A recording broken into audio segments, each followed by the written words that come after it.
देखिए भाई, एक बार फिर निधि क्लासेस में आपका दिल से स्वागत है आप सभी का। आज हम ऑस्ट्रेलिया महाद्वीप का दूसरा पार्ट देखने की कोशिश करेंगे। इस दूसरा पार्ट को बिल्कुल डीप तरीके से आज इसका खत्म करेंगे बिल्कुल ठीक। इसका पहला पार्ट हमने अपलोड कर दिया, लिंक आपका डिस्क्रिप्शन में मिलेगा, वो वीडियो जरूर देखना। इस ऑस्ट्रेलिया महाद्वीप की बिल्कुल मूलभूत इकाई हम समझा चुके। अब इसके बाद देखना बहुत इंपॉर्टेंट बातें चलेंगी ऑस्ट्रेलिया महाद्वीप की, और इसको हम आज खत्म करेंगे। जो ऑस्ट्रेलिया महाद्वीप होगा, ऑस्ट्रेलिया महाद्वीप आप जानते ही हो, एक दो बात करते हैं उसकी पुरानी। 1770 में इसकी खोज की थी जेम्स कुक, ब्रिटिश एक नाविक था।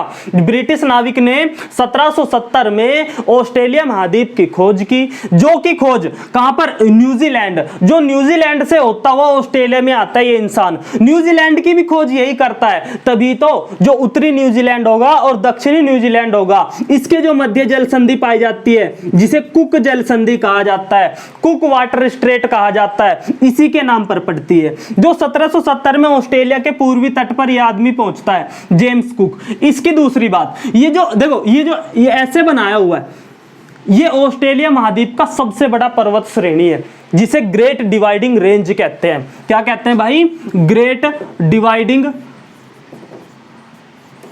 डिवाइडिंग रेंज क्या कहा जाता है। इस ग्रेट डिवाइडिंग रेंज की सबसे ऊंची जो चोटी है, कोई सिस्को, सबसे ऊंची चोटी कोई सिस्को, ग्रेट डिवाइडिंग रेंज की सबसे ऊंची चोटी, अर्थात इसी के साथ ही ऑस्ट्रेलिया की सबसे ऊंची चोटी बन जाती है। अब इस ग्रेट डिवाइडिंग रेंज से दो नदियां मुख्य निकलती है, जिसका पहला नाम है डार्लिंग और दूसरा नाम है मेरे भाई मर्रे। जो ये मर्रे डार्लिंग आगे जाकर के सम्मिलित रूप बन जाता है, जिसे आगे जल करके सिर्फ मर्रे नाम से जाना जाता है। ऑस्ट्रेलिया महाद्वीप की सबसे लंबी नदी डार्लिंग कही जाती है। ठीक भाई, ऑस्ट्रेलिया महाद्वीप की सबसे लंबी नदी डार्लिंग को कहा जाता है। इसी के साथ ये उपजाऊ मैदान बनाती है ऑस्ट्रेलिया की। एक देखो, ऑस्ट्रेलिया महाद्वीप जो है, यदि हम इसकी थोड़ी सी भौतिक स्वरूप देखें ऑस्ट्रेलिया महाद्वीप का, तो ऑस्ट्रेलिया महाद्वीप को प्यासी भूमि का देश कहा जाता है। क्यों कहा जाता है? हम ये पहले भी पहली वीडियो में बता चुके कि जो मानसून होगा या जो वर्षा का काम होगा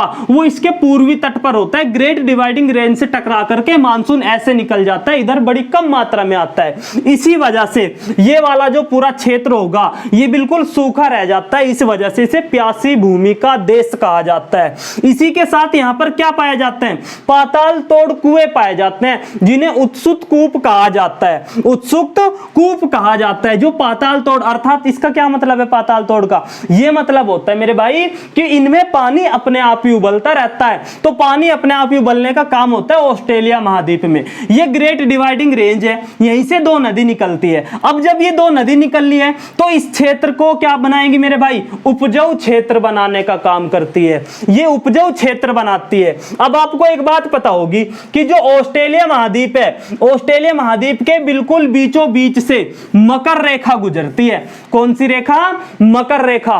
क्यों? क्योंकि मकर रेखा आपकी किधर है? दक्षिण की तरफ। ग्लोब आप देखोगे तो मकर रेखा दक्षिण की तरफ है और कर्क रेखा उत्तर की तरफ है। मकर रेखा को 23.5 डिग्री भी कहा जाता है। ये 23.5 डिग्री दक्षिण में फैली हुई, दक्षिण में खिंची हुई है, इसलिए इसे 23.5 डिग्री मकर रेखा कहा जाता है। अब ऑस्ट्रेलिया के मध्य से गुजरती है। तो अब आप देखना, इस महाद्वीप के हम जलवायु की थोड़ी सी बात करने की कोशिश करेंगे। देखिए, जो मकर रेखा है, इस मकर रेखा, एक छोटा सा चीज बना रहा हूं, आप ध्यान से समझना। ये मान लो ग्लोब है, पृथ्वी है, ये आपकी 0 डिग्री, ये आपकी 23.5 डिग्री और ये आपकी 23.5 डिग्री नीचे है ना। देखो, ये कर्क रेखा होती है, ये कर्क रेखा होती है और ये निचली वाली मकर रेखा होती है। अब ये वाला जो क्षेत्र होता है मेरे भाई, ये वाला क्षेत्र कर्क रेखा से लेकर के मकर रेखा वाला जो क्षेत्र होता है ये उष्ण कटिबंधीय क्षेत्र कहलाता है। कौन सा क्षेत्र?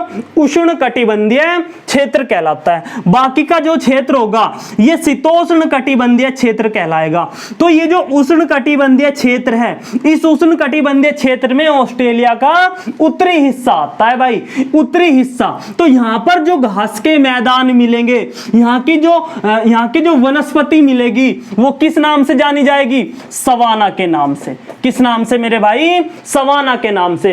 अर्थात उष्ण कटिबंधीय क्षेत्र में ऑस्ट्रेलिया की बात करें तो ऑस्ट्रेलिया में उष्णकटिबंधीय वनस्पतीय घास के मैदानों को क्या कहा जाता है? सवाना कहा जाता है। अब मर्रे डार्लिंग नदी कहां पर बहती है आपको पता होगा? दक्षिणी क्षेत्र में। तो ये उपजाऊ क्षेत्र बनाया हुआ है। इन दो नदियों ने, जैसे अपना भारत में गंगा यमुना ने है ना, बहुत सारी नदियों ने, ब्रह्मपुत्र वगैरह ने उपजाऊ क्षेत्र बनाया हुआ है। इसी प्रकार मर्रे डार्लिंग नदी ने ऑस्ट्रेलिया का दक्षिणी भाग पूरा उपजाऊ बनाया हुआ है। तो इस वाले क्षेत्र को क्या कहा जाता है? यहाँ के घास के मैदानों को क्या कहा जाता है? या फिर आप कह सकते हो कि शीतोष्ण घास के मैदानों को क्या कहा जाता है? यहां पर ऑस्ट्रेलिया में डाउन्स कहा जाता है। क्या कहा जाता है भाई? डाउन्स कहा जाता है। याद रखना इंपॉर्टेंट चीज। इसके बाद आपने ये पढ़ा होगा कैप यार्क, एक ये प्रायद्वीप दिख रहा होगा आपको, कैप यार्क। कैप यार्क से लेकर के और आपका यहां तक, यहां सिडनी बसा हुआ है, सिडनी, यहां पर सिडनी है, सिडनी, सिडनी और कैनबरा, कैनबरा भी यहीं पर है। सिडनी और कैनबरा, कैनबरा को एक्चुअली में, कैनबरा को 1908 में इसकी राजधानी घोषित किया था। 1908 में इस ऑस्ट्रेलिया महाद्वीप की राजधानी कैनबरा को बनाया गया था। तो सिडनी तक लगभग यहां पर इस जल में ये जो सागर है मेरे भाई, इसे कहते हैं हम कोरल सागर, कोरल सागर। इस सागर में, कोरल सागर में, इस कोरल सागर में ग्रेट बैरियर रीफ पाई जाती है, महान परवाल भित्ति पाई जाती है। जो परवाल होता है वो हम पिछली वीडियो में बता चुके आपको। जो परवाल होता है वो एक प्रकार का जीव होता है। जो परवाल होगा एक प्रकार का जीव, वो क्या होता है कि वो कैल्शियम कार्बोनेट का एक पीछे खोल से रखता है। आपको ने देखा होगा किसी नदी नालों में आप पहुंचे होंगे, है ना, आप देखना कभी रेत में निकलता है, वो सिप्पी सिप्पी सी टाइप का निकलता है। तो कैल्शियम कार्बोनेट का एक प्रकार का जीव जिसका पीछे खोल लगा होता है, वो जल में अत्यधिक प्रदूषण होने के कारण मर जाता है। और जब वो मर जाता है तो उनकी एक अच्छी बात ये होती है कि जो दूसरे जीव होते हैं वो आकर के उन पे चिपक जाते हैं, वो भी मर जाते हैं। तो लगभग पूरी की पूरी एक लंबी श्रृंखला ग्रेट बैरियर रीफ, विश्व की सबसे लंबी महान परवाल भित्ति का निर्माण करते हैं, जिसकी लंबाई लगभग 2000 किलोमीटर तक होती है। आसमान में से भी दिख जाती है, समुद्र में, ये है ना, लगभग 2000 किलोमीटर तक इसकी लंबाई मानी जाती है महान परवाल भित्ति की। ये होगी बात। इसकी जलवायु देखो, जलवायु इसमें कैसी बहती है याद रखना। यहां पर जलवायु कैसी होगी इसकी? उष्णकटिबंधीय जलवायु। यहां पर जलवायु कैसी होगी? शीतोष्ण कटिबंधीय जलवायु। ये एक देश के रूप में महाद्वीप है, इसलिए इसे एक देशीय महाद्वीप कहा जाता है। 5-6 प्रांत है केवल, इसी से मिलकर के पूरा ऑस्ट्रेलिया का निर्माण हो जाता है। अब इसके बाद हम बात करते हैं इसके प्राणियों की, इसके जीव प्राणी। इसमें जीव जंतु बहुत विचित्र पाए जाते हैं, विचित्र प्रकार के कई प्रकार के जीव मिलेंगे इसमें, है ना। उन चीजों को पढ़ेंगे हम। देखना भाई क्या होता है इसमें। एक पक्षी आपका, इसमें आपने पता होगा जो ऑस्ट्रेलिया महाद्वीप है, ऑस्ट्रेलिया में कंगारू पाए जाते हैं। कंगारू को यहाँ का राष्ट्रीय प्रतीक माना जाता है भाई। ऑस्ट्रेलिया का प्रतीक कंगारू को माना जाता है। कंगारू, है ना, देखो कंगारू जैसे यहाँ पर कई जीव होते हैं जो अपनी एक पेट में एक थैली सी बना करके रखते हैं जिसमें अपने बच्चे को छिपाते हैं, है ना, वहीं पर वो सारा काम। देखो जो कंगारू होते हैं इसे ऑस्ट्रेलिया का प्रतीक माना जाता है। इसी के साथ यहाँ पर कई पक्षी और कई विचित्र प्राणी मिलेंगे। इनमें से एक होगा एमू। देखना एमू क्या होता है? एमू एक पक्षी होता है एमू नाम का। एमू पक्षी एकमात्र विश्व का ऐसा पक्षी कह सकते हो आप, ऑस्ट्रेलिया का एमू पक्षी ऑस्ट्रेलिया का एकमात्र ऐसा पक्षी है जो उड़ नहीं सकता, है ना। एमू पक्षी उड़ता नहीं। आपने देखा होगा शुतुरमुर्ग जैसा होता है, शुतुरमुर्ग जैसे अफ्रीका के शुतुरमुर्ग नहीं होते बड़े बड़े से, इसी प्रकार ऑस्ट्रेलिया में एमू पक्षी पाया जाता है जो कभी उड़ता ही नहीं, है ना, उड़ नहीं सकते। इसी प्रकार एक जीव होता है यहाँ पर प्लेटिपस नाम का। प्लेटिपस देखिए क्या होता है।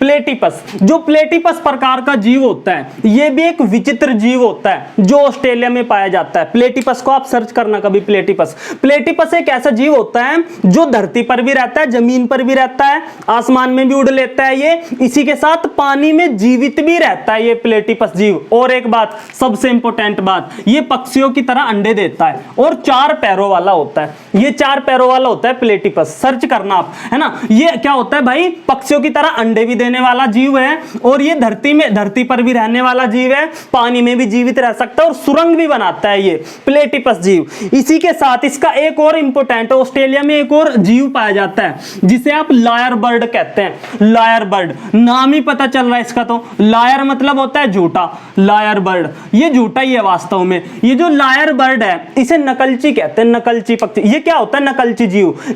आप जैसे भी नकल कर दोगे, आप जैसे भी बोल दोगे, ये आपकी नकल करता है। लायर बर्ड अपने आप को आवाज निकाल के जैसे भी आप कहोगे, जैसे आपने क्या काम किया, आपने बंदर बैठाया और उस बंदर को चिल्लाया, तो क्या होगा? जो लायर बर्ड होगी बंदर की तरह चिल्लाती है। ये अपने आप में नकलची कही जाती है, नकलची जीव, नकलची जीव कहा जाता है लायर बर्ड को।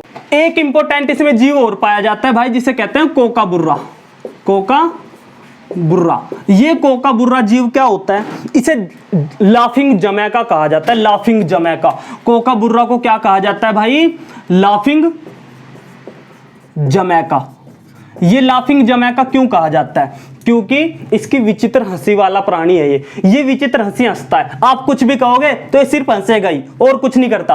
ये जो कोकाबुर्रा है भाई, कोकाबुर्रा को लाफिंग जमैका कहा जाता है और ये विचित्र हंसी वाला प्राणी है भाई। ठीक, ये हो जाता है इसके जीवों के, विचित्र प्राणियों के बारे में। ऑस्ट्रेलिया में विचित्र प्राणी यही पाए जाते हैं। यहाँ की मुख्य वनस्पति की बात करें तो यहाँ पर मुख्य वनस्पति में यूकेलिप्सिट पाया जाता है। यूकेलिप्सिट की कई प्रजाति पाई जाती है भाई ऑस्ट्रेलिया में, जो सबसे मुख्य 90 मीटर तक चली जाती है। जो लगभग 90 मीटर तक पेड़ ऊंचे हो जाते हैं, उन्हें सबसे उच्चतम श्रेणी में रखा जाता है। जो सबसे निम्नतम श्रेणी में है वो लगभग 4 से 5 मीटर तक होते हैं। यूकेलिप्सिट की प्रजाति है ये, अपने यहां तो वही पाई जाती है बड़ी बड़ी, है ना। तो जो सबसे प्रथम श्रेणी के यूकेलिप्सिट के आपके पेड़ होते हैं वो 90 मीटर तक ऊंचे होते हैं, जो ऑस्ट्रेलिया की प्रमुख वनस्पति में गिनी जाती है। ठीक, ऑस्ट्रेलिया की लगभग इंपॉर्टेंट बात, ऑस्ट्रेलिया की लगभग 75% जनजाति, 75% प्लस लोग ऑस्ट्रेलिया के हर टाइम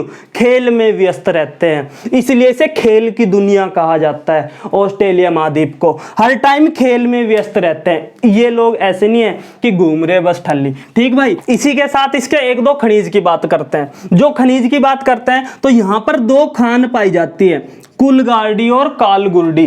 कुलगार्डी और कालगुर्डी, सोना निकाला जाता है दोनों खानों से।